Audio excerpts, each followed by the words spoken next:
Alright, so in the wake of a serious injury, the Eagles just went out and made a pretty unexpected move to bring back a familiar face, but despite some negative backlash from the fans, why is this actually a really smart move? Meanwhile, Nick Sirianni just went off on WIP as he passionately defended AJ Brown from the latest attack from the media. Plus, with the playoff rematch with the Rams right around the corner, several guys previewed the matchup, and not only does Philly have the clear edge, but it also seems like there's a decent chance that Jalen Hurts and the Eagles passing game will get back on track. So we're going to talk about that and all the other latest Eagles news starting right now. Hey guys, welcome to the Philly Fan 21 channel. If you're new, I'm Evan and I cover all things Philadelphia Eagles. And let's start this video off by going back to how the Eagles special teams unit started off the playoffs, as of course they set the tone right away when linebacker Oren Burks laid a massive hit to force a fumble on Packers returner Keyshawn Nixon, and this mic'd up clip that the Eagles social media team just released shows that the special teams unit was really fired up from the jump. We start the party!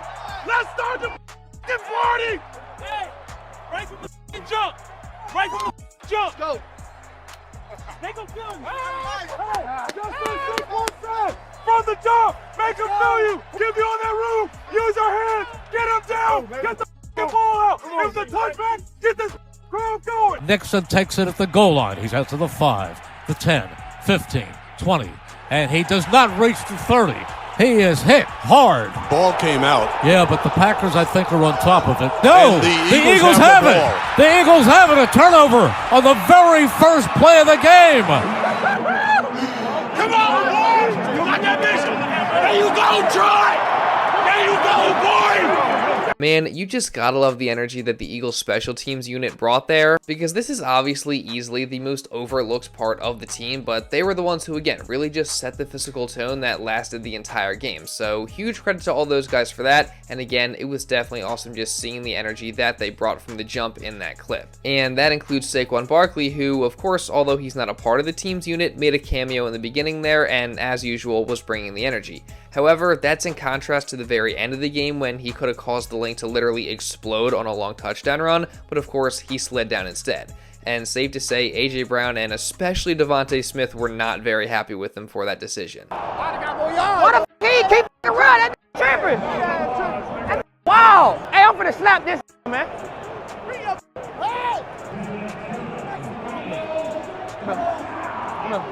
Come on. I know. You said no more. Keep running. No one catching your stuff. Keep running. No more. Go. He right. Hey, what you talking about? Hey, get the ball all the way down there. Oh, this Them extra 60 right now. really just pissed me off.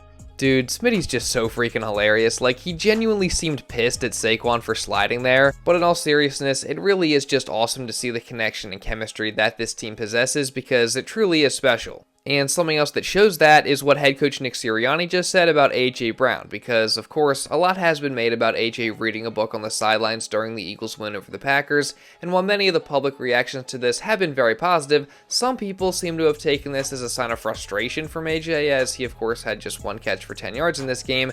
The issue with that theory, though, is that AJ has literally been reading this same book on the sidelines between drives all season long, including in games where he's performed well. Plus, he also had said after the game that he just uses the book as a tool to help him refocus. So, the fact that there are actually some people out there trying to create drama about this makes absolutely no sense, and safe to say, Nick Sirianni isn't having any of it either, as he gave a strong defense of Brown in his weekly appearance on WIP on Tuesday morning. It's a strange visual, obviously. Are you okay with him reading a self-help book on the sideline, or would you rather he not? No, I'm definitely okay with it. Everybody has their, the crazy thing is it's been happening for, he's been reading this book on the sideline for a long time. It just so happened that a camera saw it this week and kind of, I don't know if made a big deal about it or not, but everybody has their own way. We talk so much about dog mentality, playing the next play, and some guys pray, in between. Some guys meditate in between. Some guys, AJ reads in between. Whatever these guys need to do to put their mind in a place where they can play with great detail and great effort, I fully encourage them to do that. And AJ is. I love AJ. He's such a good teammate. You know, we don't do any research to figure out how long he's been doing it, why he's doing it, what he's reading. You know, we don't do any research, and we jump to a conclusion of, oh, he must be disgruntled. That to me is lazy, and everyone needs to figure out why he's doing it before they jump to judgment on the man, because the man, AJ Brown, is a great person. The man, AJ Brown, is the best receiver that, and I'll say it without hesitation, is the best receiver that this city's ever seen. The man, AJ Brown, is one of the best teammates that in the world to his guys. Not just the best receiver, one of the best teammates. This guy is top notch. There's a reason he's done all the things he can do, and I love AJ Brown. And it's hard for me to watch when people are getting on him without doing the proper research of who the man is and what he's doing in the first place. I don't know about you guys, but I just absolutely love seeing Nick Sirianni coming to the defense of his players like that, especially AJ, just because he's a guy that just takes so much unwarranted criticism. And again, this just shows you how truly special the connection and chemistry this team is. And also, getting back to the book that AJ was reading called Inner Excellence, this whole thing also has to be pretty special for the author, Jim Murphy, as because of AJ, he has seen his book skyrocket from somewhere in the 500,000s to the #1 best-selling book on Amazon within 24 hours. And judging by a recent interview he had with CBS Philadelphia, he's definitely pretty excited about it. What was your initial reaction when you saw the footage of him on the sideline reading your book? I just thought, how cool is that? It's been amazing and such a gift. You know, I've never had a client or any pro athlete in the middle of a performance or in the middle of a game reading it. I heard that he was reading it, just didn't know that he was reading it every game and after every drive.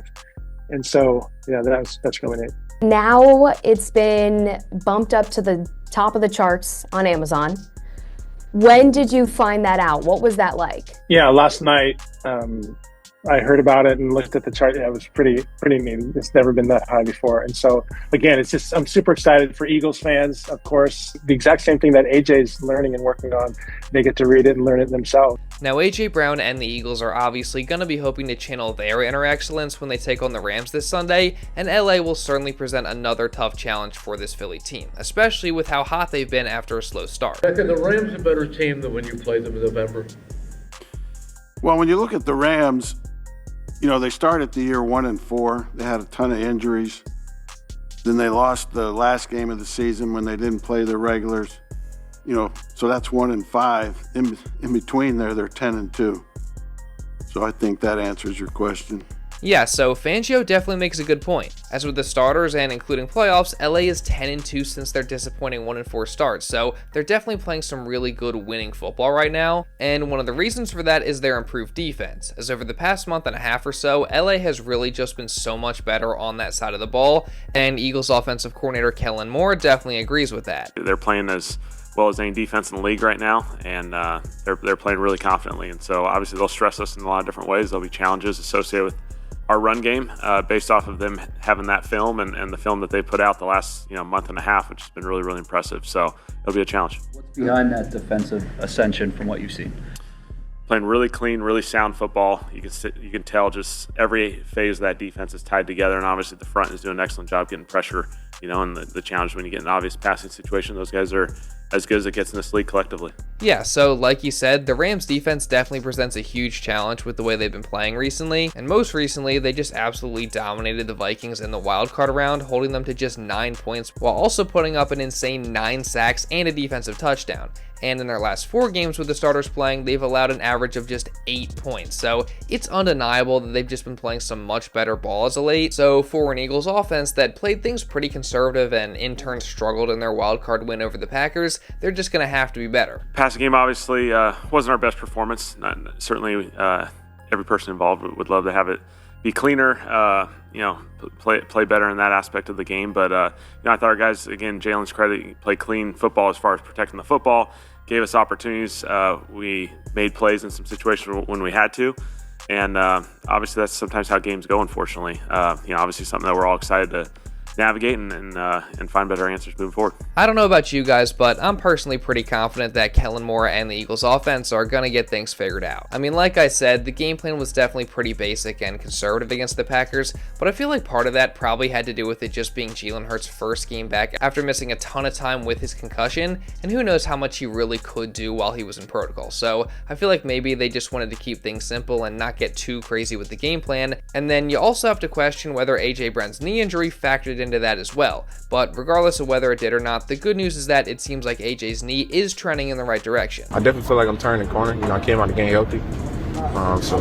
Yeah, so that's definitely some great news, as a healthy AJ Brown is scary for any defense, and we saw him have success the last time he saw this Rams defense, as he put up 6 catches for 109 yards and a touchdown. So with him getting healthy, Jalen Hurts getting back into the swing of things, and what I assume will be a more complex and aggressive game plan from Kellen Moore, I'd say the Eagles offense is set up for a bounce back day. Plus, we also obviously cannot forget about Saquon Barkley, who of course had a historic day the last time he faced the Rams defense, as he had those 255 rushing yards, which was a franchise record, and also 302 total yards. Now again, the Rams defense is much improved, and they actually haven't allowed a single rusher to go over 70 yards in their last 6 games. That said though, none of those guys were Saquon Barkley, nor were any of them running behind the Eagles' dominant offensive line. Plus, if Jalen Hurts and the passing game can get back on track a bit, like I think they will, that's only going to open up more space for Saquon in the run game. So I'm personally confident that 26 can have another good game. But of course, that's obviously just one side of the ball. So before we get into that matchup, I do want to ask that if you haven't done so already, then please subscribe to the channel and also hit the notification bell so you don't miss any of the pretty much daily Eagles coverage that I got coming throughout these playoffs. Trust me, you guys are not going to want to miss any of it. Plus, also make sure you drop a like, and let's see if we can get to 600 likes on today's video. And now, with all that being said, let's get back into the video. So in this game, the Eagles defense is going to have to worry about a talented Rams offense that can be explosive. That said, they have actually only averaged 18 points across their last 4 games with the starters, so it's not like they've been lighting up defenses. Meanwhile, Philly's defense was obviously the best in the league this year,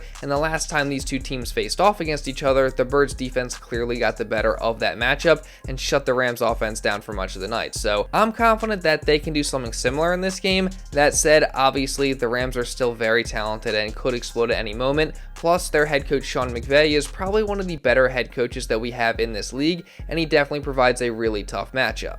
He's got a great offense that he has great command of, and he's a really good play caller during the game. You know, he can change gears on you at a moment's notice, and he's one of the top play callers in the league for sure. Yeah, so we know that Vic Fangio is a guy that tells it like it is, so for him to say this about McVay should just tell you just how good he really is.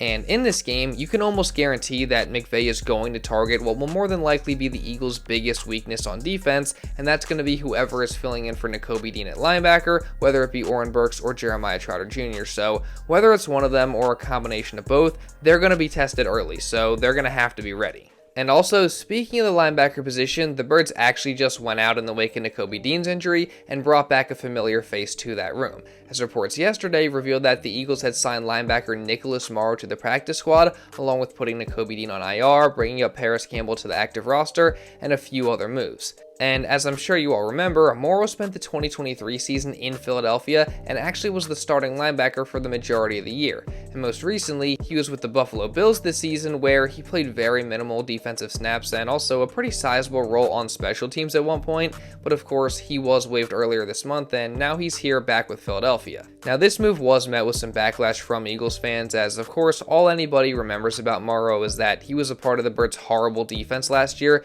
and for the most part, he wasn't very good in his role as the starting linebacker. All that said though, I honestly think that this is a pretty solid signing. Because one, he's a guy who has familiarity here, so that's always good, and this time, it's not like they're expecting Morrow to play a big role on defense, and instead, he'll just provide some needed depth at the linebacker position, and also possibly play some special teams, where again, he has some familiarity. So all in all, I think it's just a good low-risk depth signing that probably won't really impact the Eagles too much on their playoff run, but what do you guys think? How do you feel about the Eagles bringing back Nicholas Morrow to the practice squad? You can let me know your thoughts down in the comments below, and also again, while you're at it, make sure you guys subscribe subscribe and turn on notifications so you don't miss any of the Eagles coverage or content that I got coming throughout this entire playoff run. And also, again, while you're at it, make sure you drop a like as well to show some support, because it really does help me out a ton. Again, let's see if we can get to 600 likes today.